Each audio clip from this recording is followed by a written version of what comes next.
আসলে আর্টিস্ট ফোরামের ইতিহাস ওরা প্রায় 25-26 বছরের ইতিহাসে এক্স্যাক্টলি ব্যান কথাটা আর্টিস্ট ফোরাম কখনোই করেনি। কিন্তু আমাদের সবার মনে হয়েছিল যে কারণে সেদিন আপনারা এখানে ছিলেন, যে সেদিন ঘটনার পরে যে ধরনের কান্নাকাটি রোল শুরু হয়ে গেছিলো সবার মধ্যে, আমাদের তো এই ঘটনার সঙ্গে তো সবার একটা ইমোশন কাজ করছে।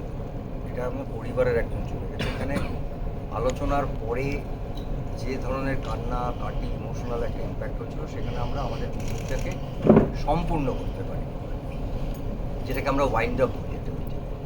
কারণ ওই দিনটা বেসিক্যালি যেটা 7 তারিখে হয়েছিল ওটা মিটিং ছিল না, আসলে এটা সবাই চুপ করে সারাদিন বসেছিল এবং আমরা প্রযোজকদের সাথে বসে, প্রযোজকরা আমাদের সঙ্গে থেকে একটা নিয়ম করার চেষ্টা করেছি আমরা, যেটা আগামী 7-10 দিনের বা 15 দিনের মধ্যে আমরা করে ফেলবো, এবং তারাও এটাতে খুবই সহযোগিতা করছেন, দে আর পার্ট অফ ইট। সেটা টেলিভিশন প্রডিউসার্স, আমাদের ফিল্ম ইআইএমটিএ, মানে যেটা আমাদের ফিল্ম বডি, সবাই মিলে। এটা একটা দিক। এবং শেষে গিয়ে যখন কথা হলো যে দুজন মানুষ, বিশেষ করে যারা ম্যাজিক মুমেন্টের কর্ণধার, যারা দুজন, যারা ওটার প্রডিউসার বলবো বা ডিরেক্টর বলবো কোম্পানির, তারা বিনাদি এবং শৈবাল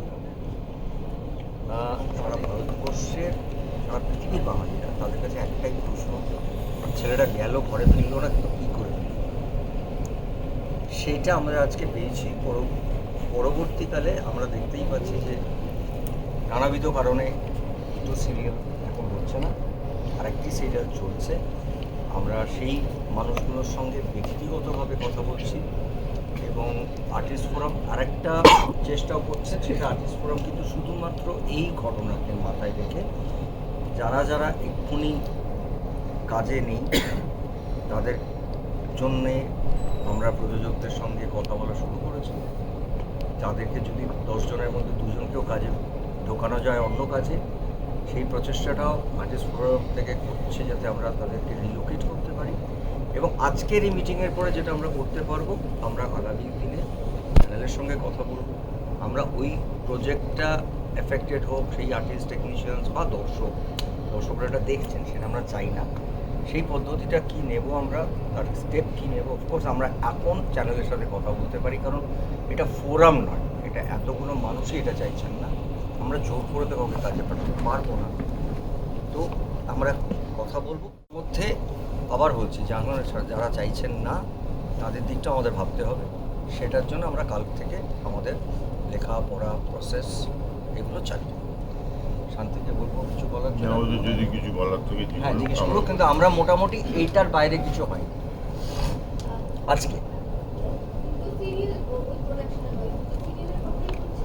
না, আমরা বলছি যে একটা সিরিয়াল তো অনেক আগেই, আমাদের 7 তারিখের মিটিংয়ের আগেই তারা ডিক্লেয়ার করে দিয়েছিলেন, আমার মনে হয় আপনারা জেনে গেছেন সেটা। আর আরেকটা যেটা করতে করতে রাহুল চলে গেছিলো, আমার মনে হয় সেটাও সেই প্রায় সেদিনই বা তারপরের দিনই এটা চ্যানেল, এটা না কিছু জিনিস তো একদিনে একটা সিরিয়াল তৈরি হয় না, আপনারাও জানেন। তার মানে এইটা চ্যানেল ডিসাইড করে বন্ধ করেছে, কিন্তু যাদের কাজ ছিল তারাও কিন্তু ওই আমাদের ওই লিস্টটায় আছে। উইল ট্রাইং টু টেক, আমরা তো কথা দিতে পারি না আর্টিস্ট কোনো কাজ দিতে পারে না, কারণ আমাদের শিল্পীদের আর টেকনিশিয়ানসদের মধ্যে তফাৎ এটাই যে তারা একটা সার্টেন অ্যামাউন্ট নিয়ে কাজ করেন, যেটা আমরা জানি, এটা রেট, এটা রেট, এটা রেট, এটা একটু ভালো করে বুঝবো। কিন্তু আর্টিস্টদের ওই ফ্লেক্সিবিলিটি অফ রেটস থাকে না, কারোর এটা থাকে, কারোর ওটা থাকে, কারোর সেটা, সেই কারণে আমরা ওই জিনিসটা করতে পারি না এটার বদলে ওটা। আর আর্টিস্টদের ওইভাবে বদলানো, একটা চরিত্র যে করছেন তাকে ওইভাবে বল, তো আমরা ওই চরিত্রগুলোতে যারা ফিরতে পারেন তার একটা চেষ্টা চালাচ্ছি, এবং যারা যারা এই আমি বলবো ঘটনাতে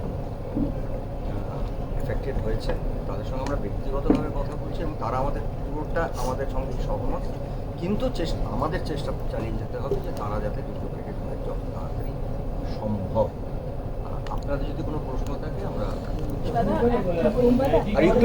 আমি যেটা দুটো নাম আমরা প্রথম থেকে বলেছি, এখনো বলছি, আমরা কোনো কোম্পানির নামে নয়, এই দুটো নাম যে যে জায়গায় থাকবে সেই জায়গায় আমাদের শিল্পীরা কাজ করতে ভয় পাচ্ছে। এই দুটো নাম যে কাজগুলো কন্ট্রোল করবেন সেই কাজগুলোতে কাজ করতে আমাদের শিল্পীরা ভয় পাচ্ছে, আমরা ভয় পাচ্ছি। ওটাই জিজ্ঞাসা করছি, মানে সেক্ষেত্রে এইটা জেনারেল মিটিং আমরা আজকে করেছি অফিসিয়ালি, যে তাদের বক্তব্য জানার জন্য। হ্যাঁ, মানে আরেকটি যে তার ধারাবাহিক কারণে কাজের অর্পিতা প্রকার বলছে হচ্ছে। অর্গানিকের লেখিকা ছিলেন। লেখিকা না, শুধু ওরা ডিরেক্টরদের বড় মধ্যেও শৈবাল দা এবং লীনাদির নাম আছে। মানে তোমরা যদি এক্ষুনি গুগল করো অর্ক গাঙ্গুলি, তোমরা পেয়ে শৈবাল যাবে তিনজনের বন্দ্যোপাধ্যায় নাম। এবং নাহলে লীনা গাঙ্গুলি। সেই ধারাবাহিকটার কি হবে? ভবিষ্যৎ ওই জন্য বললাম যে আজকে আমরা যখন এটা জানতে পেরেছি কাল থেকে আমরা চ্যানেলের সাথে কথা বলবো এবং আমরা চাই সিরিয়ালটা হোক, কিন্তু তার কিছু জিনিস তাদেরকে বুঝতে হবে যে এটা চাইছেন আমাদের মেম্বাররা, এটা বয়কট নয়, এটা ব্যান নয়। এর আগেও যেমন হয়েছে কিছু সিরিয়ালের ক্ষেত্রে আর এটা হয়েছিল, আমরা এখন আর ফোরাম নয়, এটা আমাদের জেনারেল মেম্বারসরাই ডিসাইড দায়িত্ব করেছে। রাখছে। এখন আমাদের কথা বুঝতে হবে। এর আগেও যেরকম হয়েছিল, কয়েকটি সিরিয়াল নিয়ে সমস্যা হয়েছিল আপনারা জানেন, চ্যানেল অন্য কারুর হাতে দিয়েছিল, এটা সেম আগেও লোক বলেছে। গিয়ে কাজ করেছে। সিরিয়ালটা নিয়ে এবং সেই বিষয়ে কি কোনো সিদ্ধান্ত হয়েছে? যেহেতু গতকাল আমরা একটা ভিডিও দেখতে পেয়েছি যেখানে দেবদা বলেছেন যে অনির্বাণ ভট্টাচার্য কাজে ফিরছেন পুজোতে। তার আগে একটা প্রেস কনফারেন্সও হ্যাঁ। উনি রেখেছিলেন। এই উত্তরটা তো দেব ছাড়া কেউ দিতে পারবে না। আমরা এই 3-7 তারিখে এখানে যখন মিটিং করছিলাম, দেবের সঙ্গে আমার প্রায় রোজই কথা হতো। আমরা এটা বলাচ্ছি, রাহুলের যে ঘটনাটা ঘটে গেছে তার সঙ্গে কোনো ডিমান্ড নেই, এটা আশা করি আপনারা সবাই বুঝবেন।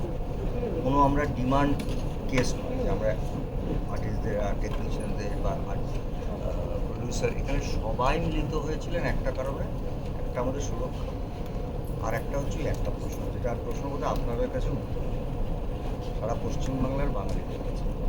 আমরা যখন ওপরে প্রজাতন্ত্রের কথা বলছিলাম সেইটা উঠেছিল, আমি তখন যেরকমভাবে আমি দাদা হিসেবে বলি যে আজকে সবাই একটু রাহুলের ব্যাপারে ইমোশনাল হয়ে আছে, আর এটা আমাদের দায়িত্ব। আজকেই কথাটা না বলে আমার মনে হয় 3-4 দিন পরে বলা হচ্ছে। এটা 72 ঘন্টা আমার মনে পড়ে না যে ঘন্টার